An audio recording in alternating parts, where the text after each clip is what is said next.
welcome back to the Key&Jay book. Something popped up and I was like, what? Welcome back to the Key&Jay book podcast. I'm your co-host, Jay, along with my co-host, Kiara Key. And today we're going to be going through chapters 16 through 21. But how was your weekend, Key? How was everything? My weekend was fabulous because I was reading the next few chapters for this book, which I'm excited to talk about. But I'm so happy to talk about it. I had a great weekend, nice and relaxed. I got some R&R, which is always great. How was your weekend, Jay? Oh, man, I had a barbecue Saturday for my son who's moving on to high school. He's going to be a freshman this year. Congratulations so that's to him, by the way. Amazing. Thank you. That's going to be, I was just out there slaving on the grill, hot, sweating. I got the bald head. So as soon as it was just being a dad is definitely, it takes a toll on the body. I will say that. You know, today we are recording on Father's Day.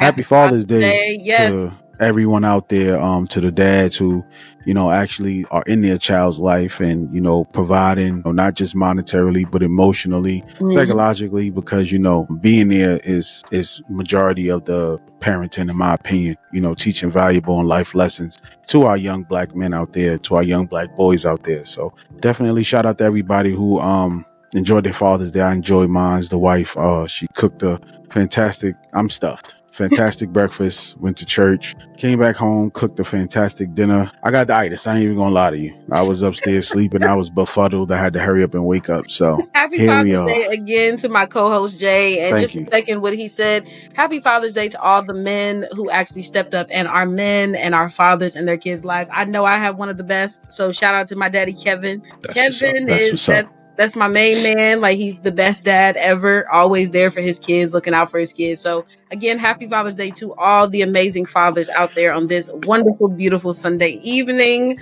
Let's get into it. Yes, we are going through chapters 16 through 21. We in the middle of the book now, Key. In the middle of the book. Chapter 16 starts off with Cass's perspective. The guests is still partying according to Cass. They won't. They said they won't. She said they won't let this stop them. They gonna continue to party. Like, so anyway. Yeah, it's just a little bit of death. You know what I'm saying? Cass and Logan, you know, they don't look well. She said Logan doesn't look well after he had to lie, you know, and kind of cover her tail. So he just was like all over. Cass is starting to unravel. Like, to me, she is starting to unravel. She's going through like who could have been the killer. She starts with Ariel because of how he went from 0 to 100, and she just think that Ariel's the killer. And I'm like, this is still too early. It's only the middle of the book.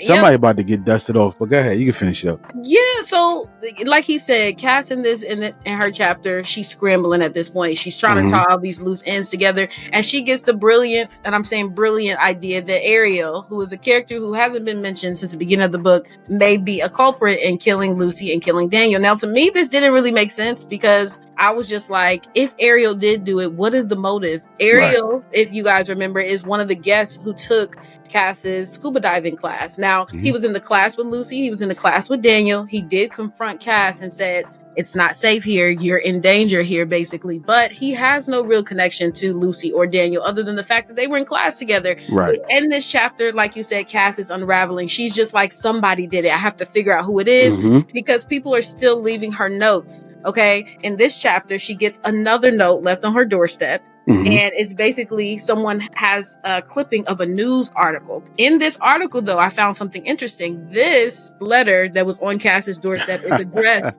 to a different name. It's addressed to Megan. So in this chapter, we find out that Cass is not only hiding her past, but she's not even going by the right name. We know her as Cass, but she was formerly known as Megan, which I thought was very, very interesting because we still don't know yet what Cass has been hiding this entire time. But now we know.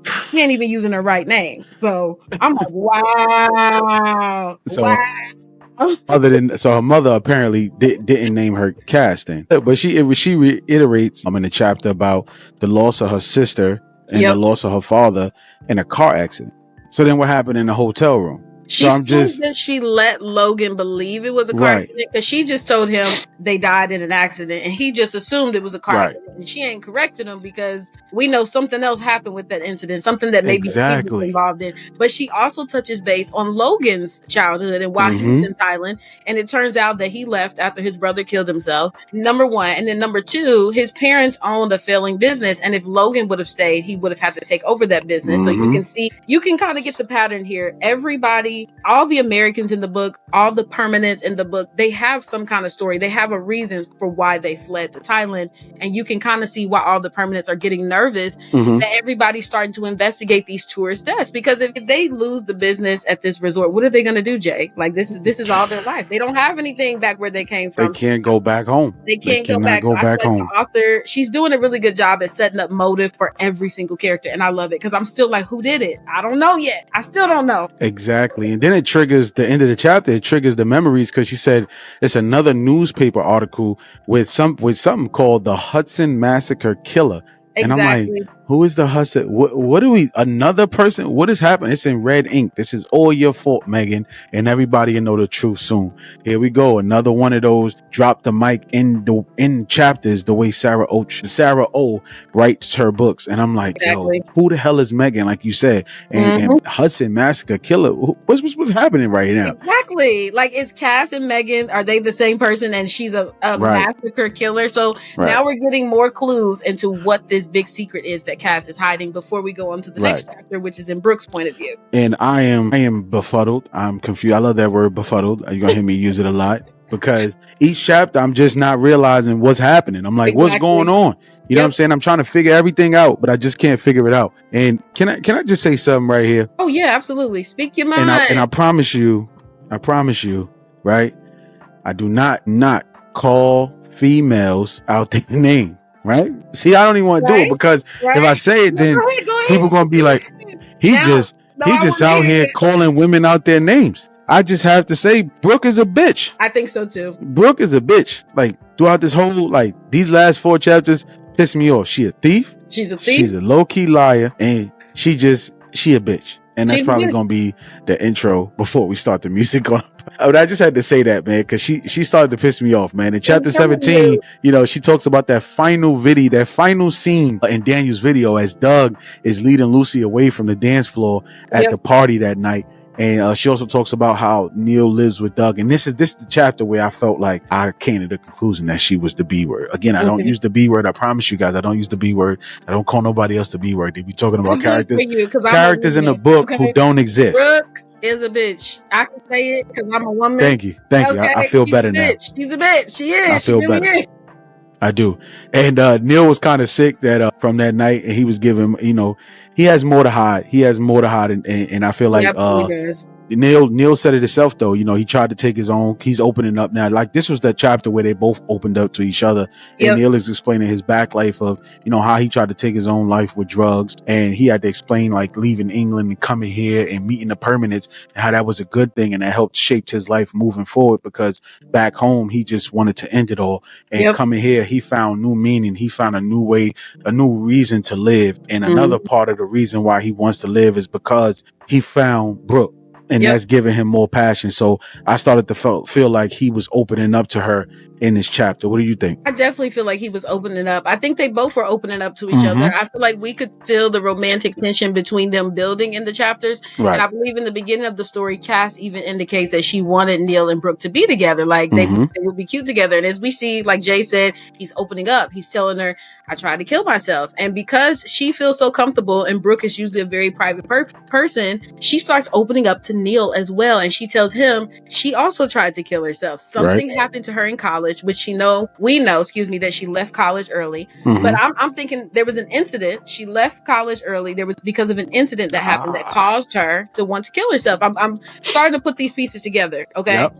Brooke also talks about the fact that starting this chapter that Doug is now at the top of her suspect list. And if you remember, Doug is racist, so I already don't like his ass. Facts. I don't like his ass. Then she talks about how creepy he is. He's always hitting on the girls at the resort. And I don't know. I felt like, I find it believable that if Lucy, like if he tried to pull her away and she was like, no, I find it believable that he would hurt her. It's something about him that's just not all the way good, Right. So this is where Brooke's focus is on the beginning of the chapter. And she starts opening up to Neil even more. And she even tells Neil, after they have their heart to heart about them both being mentally not okay enough to want to kill themselves, unstable, that she thinks that Doug did it. And I couldn't help but think what a huge mistake that she was making in this chapter. Neil just fucking told her ass, the permanents are my family. Right. They saved me. They have my back through anything. Right. they are the ones that made me want to live life. And she goes and tells him, yeah, I know that, but one of the people that you really love, who you're really close with, yeah, he's a killer. And I'm just thinking, Neil lives with Doug. So if Doug is doing this stuff, there's no way that Neil doesn't know about it. Exactly. And so in my head, I'm like, Brooke, you think you're so smart, but what if Neil did it? You don't know. Or what if one of the other people did it and they're all covering it up together, but you are still the outsider? Why are you just giving this man everything? And of course, Neil, what does he do? He continues to shut her down. No, Brooke, Doug couldn't do that. He couldn't do that. No, he didn't do that. And he tells her, leave it alone. Leave it alone. Stop investigating it. And maybe he's telling it to her because he doesn't really want her to get hurt, because they do share a kiss at the end of this chapter. And he does say, like, you've made me want more, blah, blah, blah. I don't feel like their relationship is there yet for them to be feeling this way. I feel like it was a little bit rushed, but we see him telling her, stay out of it. I don't want to see you get hurt. Right. And then she talks about how she was in a psychiatric hospital. She does. And, you know, how she has a distant relationship from her mother. They're not on the best of terms. We also find out, she asks him about Jacinta and the Frangipani. The night before she was killed. And she just starts really kind of like talking about, like you say, Doug killing everybody. And Doug tells her before we end chapter 17, like, yo, talking too much chatter, somebody could take you out, like the locals or the Thai mafia. They might be behind all the chat, so you gotta chill. And he kind of like brings her in, like almost like a warning, like, yo, like you can't just be throwing them accusations around. Like, remember, that's what she's doing. Right? She throws accusations around. She sees a video of Doug did it. She sees this did it. And that's what I said at the beginning. I felt like Brooke makes these assumptions, but she doesn't necessarily have enough evidence for her. Now, it could be a hunch. She could say, hey, I'm looking into Doug. But for her to just think, oh, Doug did it, and then go around telling other people that, like, this is Doug's family. Like, imagine if you came and told me my brother did something and you expect me to take your side. Like, I'm still going to be going and consulting with my brother. You know what I mean? Like, she's going around saying you did this. You're still on the outside, Brooke. So as smart as she is, I feel like she was really dumb in this chapter by, like, showing Neil her entire hand. She showed him everything. And I was like, that wasn't smart. It wasn't. We don't know who did it yet. It could be Neil. It could be Doug. It could be anybody. So as smart as she thinks she is, too early. She played her cards too early. I fully believe that. Yep. And then that ends kind of chapter 17. So it was like just them kind of, you know, piggybacking off of each other with their past trauma and, you know, kind of expressing their feelings to one another, and then more accusations. So we enter chapter 18, where Cass enters the fitness center, where she has this conversation, and we get to learn a little bit more about Greta, which I was kind of hoping that we did. It took a little longer than I thought, but, you know, we find out that Greta is a fitness instructor, yoga instructor, and Cass refers to her as the mother of the permanents. And she also talks about, so when Greta opens up about her past, she says that her and Alice was a great couple, and, you know, who were lovers, but their parents didn't accept it. So they settled in Kosang, and that's where she said that Alice was the cook. She was like the person in the kitchen, and she worked in the kitchen at the bar, and Greta was the fitness instructor. So I was like, oh, that's kind of cute. You know, y'all work at the same spot. You doing the fitness, you doing the cooking, and, you know, you kind of picture them meeting up and showing love to each other. But then she says Alice never wanted to be a part of the permanents. She didn't. And then that's where the chapter starts to pick up. Yep. I feel like the chapter definitely starts to pick up. What I want to mention, first of all, I don't know if this will mean anything later, but the name of the town that Alice and Greta lived in is called Stockholm. Stockholm Syndrome. Stockholm Syndrome. Now, I don't know if this is like a red flag. I don't know if the author wrote the town being called that to give us a hint, but that immediately popped into my mind. I'm like, Stockholm, what you mean by that? But yes, Alice and Greta, just like Jay explained, they met. They are a lesbian couple. The town that they grew up in was not very accepting. So this is another thing that I thought was very peculiar. Alice, or Greta, is explaining her and Alice's situation. We understand that Alice and Greta, while they came to Thailand together, Alice ended up leaving Greta. Greta is still heartbroken over the fact that her love left her. But she says that Alice was so poisoned by the thought of her family not accepting them that the whole country was poisoned for them, and they had to move to a whole new country. And I was just thinking, because in my head I'm thinking, move to a different state. Why are you all the way in Thailand? But y'all moved to a whole nother country to be lesbians together because the whole country was don't like lesbians. Right, I'm like, you could go somewhere in the country where they accept lesbians. Like, you know, this book does not take place in the 90s when everybody was like, oh my God, gay people. You know what I mean? This is a book like there's gay people. That rang a bell in my head. Y'all had to go to a whole nother country and y'all came from a town called Stockholm. So if that ends up being something later, don't say I didn't tell y'all. Because I was like, I'm putting stuff together. But yes, Greta is the mother of the group. She's commiserating with Cass because Cass actually drops a bomb. Jay, I'll let Jay talk about it, but she drops a bomb on Greta that Greta already knew about, surprisingly. Which had me like, yo, how didn't you? All right, so everybody was keeping this secret away from her. So we find out that Logan cheated. Cass was following him one day and kind of seeing because she had a feeling, you know, and he was out with Jacinta and he smacked her right in the face with a kiss. And you know, and that kind of, she's like, I just almost threw up everything in my body or whatever the case may be. And she was like, that was the one thing that she was keeping from us as the reader. And she was keeping, and which Greta already knew because she said Logan came to her. And kind of told her, and that's that mother figure, like she's not going to judge me, she's just going to give me the best information that she can, and you know, and she knows me, so she know that I really wouldn't do that. And I was like, okay, so everybody knew, but you know what I'm saying, like well Cass knew because he told her, but Greta knew, found out, but Greta knew, that's what I mean, Greta knew that he cheated and she didn't tell Cass. You know what I'm saying? And it was kind of like, well, oh, you know? Oh, yeah, you know? Okay, well, he still loves you. And he admitted to me that he would never do it again. Almost like she was being that mother figure that was taken up for them. And then that's another thing. Mother figure. Mother always protects their children. Exactly. So I'm keeping that in the back of my head because I want to say at the end, I knew Greta did it too. I feel like you can see in this chapter, she's not even telling Cass like it was wrong for him to do that. You know, like he loves you, he wouldn't do it no more. You know, he loves you, he doesn't mean it. And the fact that Cass is like sobbing on her shoulder, you clearly see that Greta is the mother hen. People go to Greta with their problems. Say one of them had done something they wasn't supposed to do. Who do you think they're going to go and tell? Probably Greta. And we can see just how much of a mother hen she is in this book. And I also want to talk about the fact that I really started to despise Cass in this chapter because she is more and more saying she doesn't want to lose Logan. I don't want to lose Logan. He means this much to me. And I'm just thinking, terrible. He cheated on you with a woman. The woman is dead the next day. Then you don't find that suspicious? And then look, another tourist, another female comes up dead.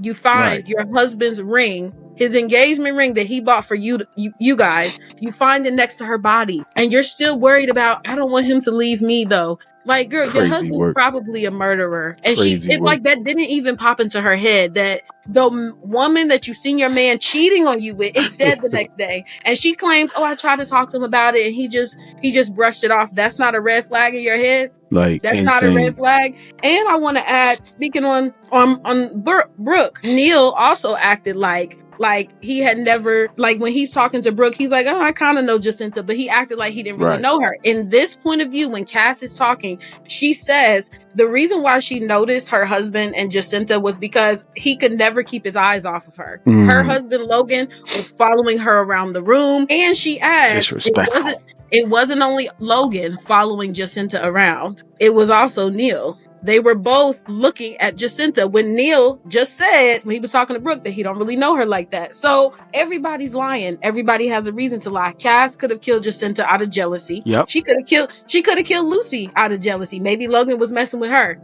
And we know she be popping Xanax like Skittles and claiming that she forgets. Yep. She could do it. Brooke could have done it. We don't know what she's there for. She seems very angry. She seems the type to make assumptions. There's all the permanents. Neil, Logan, Doug, Greta. All of them now have enough of a motive that it could be any of them. Everybody's a suspect. It's like every time I'm like, I know who did it. Then I start thinking and I'm like, I actually don't know who did it. So that's how I ended this chapter. It could be Cass. Who knows who it is, but they all got motives at this point. All of them. Every last one of them had a motive.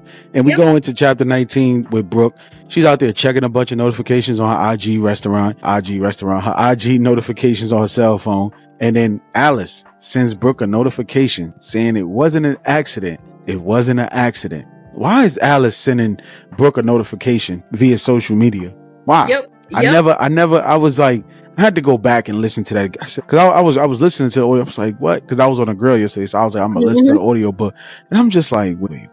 what? Am I hearing that right? Was I tripping? I'm like, Alice, why is Alice even saying that? The second one. Remember, who was it? Lucy sent Brooke a message. Now Alice is sending Brooke a message. I don't know if she has like journalists in her Instagram bio or something, or maybe they're just tracking her movements through her pictures and see that she's on this resort. But it's funny that these two women have just randomly reached out to Brooke trying to help her. But yeah, she says this wasn't an accident. And not only does she send a picture of the entire dive team, she sends a picture to Brooke of Cass and Jacinta in one picture together, which means Cass lied to Brooke, which we knew Cass lied to Brooke because Cass even says that she kind of misleads Brooke when Brooke asks her about Jacinta. But now there's photographic proof. Cass knew Jacinta, and now Brooke is upset because she feels like Cass lied to me. Her and Cass, if y'all been keeping up, they're like this. Clicking.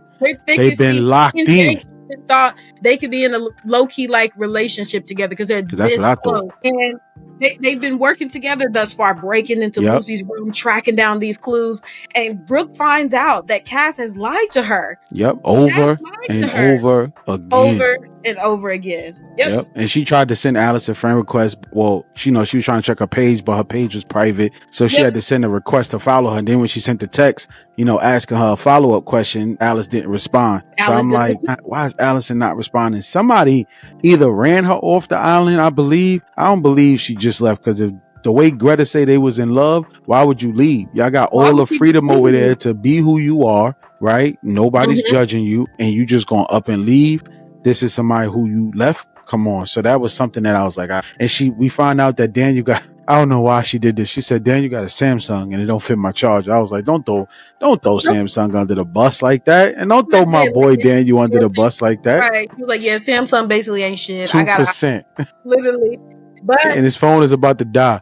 But she's looking for new evidence. She's looking for new evidence. After she finds out that Cass is lying. Right. She's like, damn, I thought the bitch was my friend. She's been lying to me the whole time. She goes back through Daniel's phone and she looks again, and she actually sees in a picture like Cass's head in the background, and Cass was talking to Lucy, which means that after Doug pulled Lucy away, Cass also seen Lucy after the fact, which means she could be the last one that's seen Lucy alive. On now. And this upsets Brooke again. And this is my thing though. It's like Brooke knew that Cass was lying. She already knew that Logan covered for her. But Cass never told anybody anything. Logan just covered for her. Technically, Cass didn't lie. She just doesn't remember what happened, but Brooke is taking it as a lie. And she says something really interesting here. She says she should have just trusted her instincts about Cass. And I'm just thinking, what instincts does she have? Because everything we've seen from them so far have been them being best friends, have them being locked in. So what bad instincts should she have trusted? And it makes me think that they have a connection. They have to. The fact that Cass keeps saying, there's something about Brooke's accent that sounds familiar. Something about how she looks with no makeup. Something's in the back. And then Brooke said, I should have trusted my instincts. And I'm like, what instincts? You and Cass have been best friends. Like, I didn't even know it was smoke between y'all two. But this is the chapter where I think Brooke and Cass's friendship immediately diverges past. Because Brooke is trying to get to the bottom of it, Jay, and Cass is hiding something, so she's lying. So now I feel like we're going to get to the part where the best friends are going to start bickering, and I can't wait. Jay was just saying he was ready for some mess. We know mess Logan is coming. That's the first thing. And mess now is coming. Best friends don't trust each other anymore. Yep. Mess is coming. Mess is coming. Mess is coming. And that was the end of chapter. That was the end of chapter 19 right there, when she saw that photo, because she says his phone went black because it was on 2%, and then it was over. So I'm like, okay, another one. So we get to chapter 20, another chapter where she just leaves us on the cliffhanger again. So we go into chapter 20 where she just comes out and says, Cass said, I want to tell Logan everything. I want to tell him what happened in the hotel room that night. I'm going to tell him about the pills. But after she do that, she's walking. I guess she's like walking like after she leaves Greta, because we went back to Brooke. In chapter 18, it was Cass, and then 19 was Brooke. So now we back to Cass. So I'm assuming after she's leaving Greta, she's walking kind of like after that talk. Okay, I'm going to go ahead and I'm going to tell him about everything that I just said. And then she gets to the point where she's like, okay, I'm going to press this dude Ariel, because she runs into Tamar and Ariel. And she's like, she said, he could do it. And she was thinking he could have did it because he snapped on her. He went from 0 to 100 on her before. So she just came up with the solution like he did it. You know what I'm saying? So she pressed him about killing Lucy, and Tamar flipped her ass. As I would have too. Like, bitch, don't come Like, up here you questioning pressing my my husband. husband. She grabbed Ariel to be honest. Yeah. She didn't just ask him a question. She What got did you do to desperate. Lucy? And she grabbed him. You killed Lucy, didn't you? Because blah blah blah. And it turns out Ariel has PTSD. He is a former veteran. And if you remember that day, something slammed, and oftentimes loud noises can trigger a PTSD episode. And that is what triggered his episode of him saying, "You're in danger, you're not safe," because it was like he was transported back to the war zone. And they actually came to the resort for him to get a little healing, for them to relax. And not only 2 tours end up dead, but then she grabs this man, suffering from PTSD, and threatens him and accuses him of killing somebody. So Cass has honestly lost it. She's lost it. Losing her ish.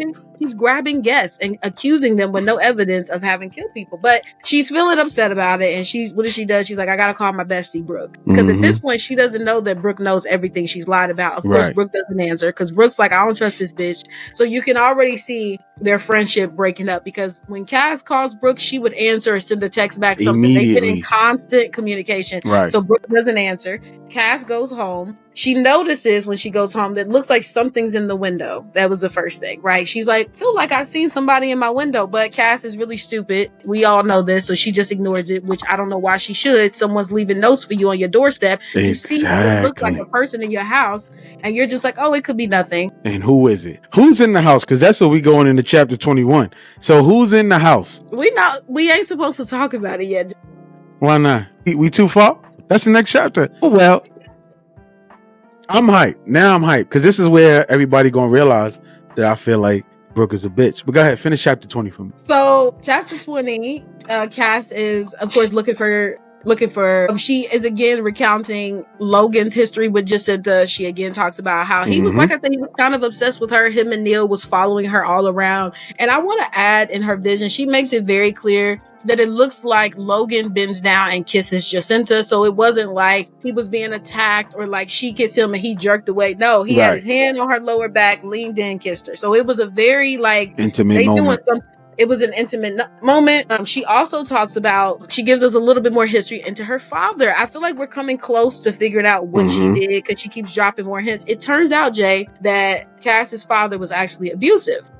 I figured it was something like that. It was something like that. He would fly into these blind rages. He would be fine one minute, flying to blind rages the next. And that would often end up with Cass and her sister being injured. So I'm already thinking self-defense. She's already setting it up to where the father is abusive. Did she do something to fight off the self-defense and accidentally killed her sister? That's what I'm thinking. Was it an accident? But she's already telling us the dad is abusive. So she gives us a little bit more history.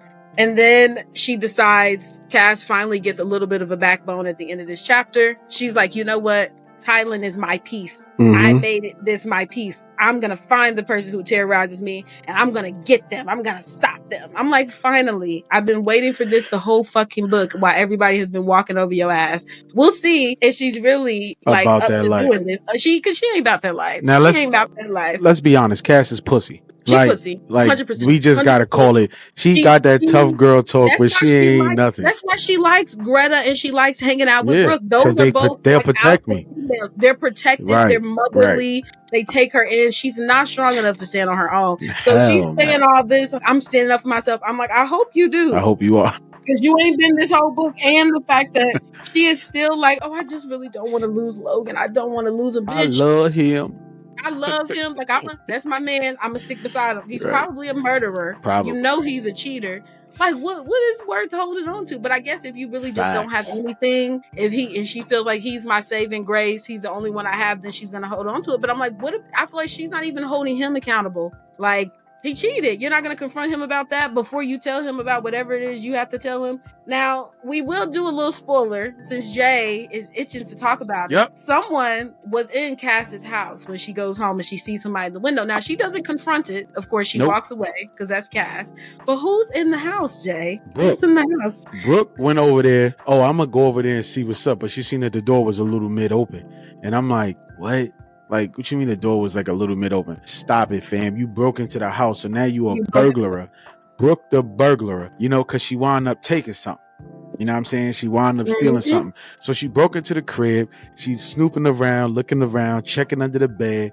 She sees these Xanax right? She also sees that engagement band, and then she starts to talk about, well, why is the engagement band under the bed or in her pocket? And why does it say forever us two? And I'm like, why the fuck is you being nosy, bitch? Right. This ain't you know what I'm saying? This ain't your business. You know what I'm saying? Like, first of all, you breaking and entering. Somebody thieving, shame. You know what I'm saying? Like, that's exactly where I was. And then you in the crib, I'm like, that's gonna get you killed. Like, that's gonna get you killed. You breaking into somebody's crib on a different island. What if Logan would have walked in and caught you there? You know what I'm saying? He either would have took you down or he would have killed you. You know what I'm saying? So this was the chapter where I came up with my like conclusion that she was the B word. This chapter, this is a spoiler. So do not listen if you ain't read chapter 21. You ain't up. But this was the part where I stopped liking Brooke as well. She broke into their house and she stole something. And the item that she steals, she starts to make more accusations around it. And this is what I've said. I've always said something about Brooke. She coins herself a journalist. We've heard her say that she's tried to find jobs while she's been traveling to give her some additional income because she don't even really have that much money. She's not making that much from social influencing. So in my head, I'm thinking, if she's a journalist, then she's a good one. You know, she waits till she gets off the facts to start making assumptions. She doesn't. Now, the item that she takes from underneath Cass and Logan's bed, is big military old school. I thought it was like a military. Basically, she took a burner phone. Whoever had a burner phone under there, and she's like, well, why would they have a burner phone? Why are you in their business? Why are you worried about if they got a burner phone? What is it of your business? Why are you in their house again? You know what I'm saying? And I'm like, I hope she get caught. I want her to get caught. Like, at this point, I need her to be dusted off. You know what I'm saying? Like, that's in chapter 21 was just her in the crib, you know, and she said she made eye contact with Cass, which kind of like, if Cass saw you, why she didn't run in the crib? She said it. She had to get down. She like, I locked eyes with Cass. Because Cass seen her. But remember, Cass was like, I thought I'd seen what looked like a person in my window, but it was probably a trick of the light. I'm scared. I'm not going to go in the house. I'm just going to go walking on the cliff that somebody else was pushed from, supposedly. She just be doing dumb shit in the book. And that's why I was just like, okay. But yeah, Brooke was literally sitting there chilling in her house. Matter of fact, when Cass went home, she calls Brooke on the phone. And as she calls her, she hears a trilling noise that she thinks are birds. Now, let me tell you something. Let me explain something to you. When my iPhone rings, it's a trilling noise. Sure, it doesn't sound nothing like no fucking birds. Exactly. You can tell there was a phone ringing coming from your house. And you said it was birds. And of course, we get to chapter 21 and we discover it's Brooke that was in the window. And that's Brooke's cell phone that was ringing. And yet Cass does not put this together, which maybe she didn't because Brooke is her friend. We know this. Brooke and her friend, she would never think that her friend is spying on her. Crib. Would break into her crib, which is why I thought Brooke was a bitch. She abused that trust. She broke into her house. But again, Brooke breaks into the house. She gets a cell phone. And I don't want to spoil the rest of the book, but I'm going to explain something to you. If someone broke into my house and found something under my bed, does that mean that it's mine? Me and my husband both sleep in this bed. Right. So does it mean it's mine or could it be my husband's? Brooke makes an assumption about whose phone it is. She finds out whose phone it is, actually, but she makes an assumption about who put that phone there. Now, again, use common sense. If two people stay in the house, two people stay in the bed, and you find something under that bed, you don't have a fingerprint scanner. You don't know who put it there. Why would you assume it's one over the other person with no kind of proof? That is where I will leave it. That is why I stopped liking Brooke. Many times throughout this book, she makes assertions that are not backed up with proof. Exactly. And I don't know if that's just the way she is or if the writer wrote her in a way that made her too smart for her own good. Because it's like some of the stuff that Brooke says is true, but there's no evidence to prove it. So I just kept feeling like, let us have something where Brooke finds some information, not that she just guesses based on this little piece of information that she has. So this is where I stopped liking Brooke, where I was pissed off at her, where she made me angry. I don't like Cass at this point. So at this point in the book, I will say I was frustrated with the characters. Right. I'm like, I don't like none of y'all. All of y'all is suspect. I don't know what's going on. Right. And then we get to the end of the chapter, and obviously we had to leave with a cliffhanger. As Cass is trying to get up out the crib, somebody is jiggling the keys through the door. Like, sounds like a nice little metal object. Should I get in the closet? Should I go under the bed? Let me look out the window. The rocks is too far up. I can't just jump out the window. So what do I do? what do I do? And that's literally the end of the chapter. Somebody's about to come in and she's stuck. Nowhere to go, nowhere to run, nowhere to hide. So we're going to see who that person is coming through the door in the next episode of the Ki&Jay Booked Podcast. Man, I feel like one thing I will say before we get out of here, the writer is evoking a lot of emotions out of us. You know what I'm saying? Like, look, we hating the main characters right now. So I think she's actually doing her job and doing her job very well. We're befuddled. I love saying that word. We don't know who killed them. We don't know who killed all three of these people. I'm pretty sure more deaths is going to pop up, which is real confusing because we're at the halfway point in the middle of the book, guys. So if you've been following us, start from our first episode of The Resort by Sara Ochs and catch up to us because we are moving. Absolutely. And just to piggyback off on what Jay said, you got to start from the beginning. You got to start from the beginning, and you got to watch as this author just continues to build and continues to build on the suspense, continue to add character depth. As Jay said, we are literally like emotional over this book. Like, I fucking hate the characters, and that's how I know how much I'm invested in the story, invested in the book. Do I really feel emotion when I'm talking about it? Because there's some books you can read and it's just like, you read it and that's it. You read it. I don't feel any kind of way. But the fact that this book is evoking these emotions in me, like, I'm furious at the characters, or I'm just like, you dumb bitch. Like, use your brain. Use your brain. You know what I mean? You ain't right. You ain't lying about that. Like Jay said, it speaks to the writing. It's emotional. Like, we're getting worked up about it. And I want y'all to get worked up too, but y'all won't unless y'all pick up the book. So y'all got to go get it. And then you got to go back to episode 1 and catch up. Because we're moving right along. Facts. Now, you're right about that. You're right about that for sure, man. But this has been another episode of the Ki&Jay Booked Podcast. When y'all listen to this, it'll be about what? It'll be Tuesday when y'all listen to this. So catch up, hurry up and catch up to us, man. But we're about to get out of here, man. She's the reader. I'm just the seer, man. Peace. Peace.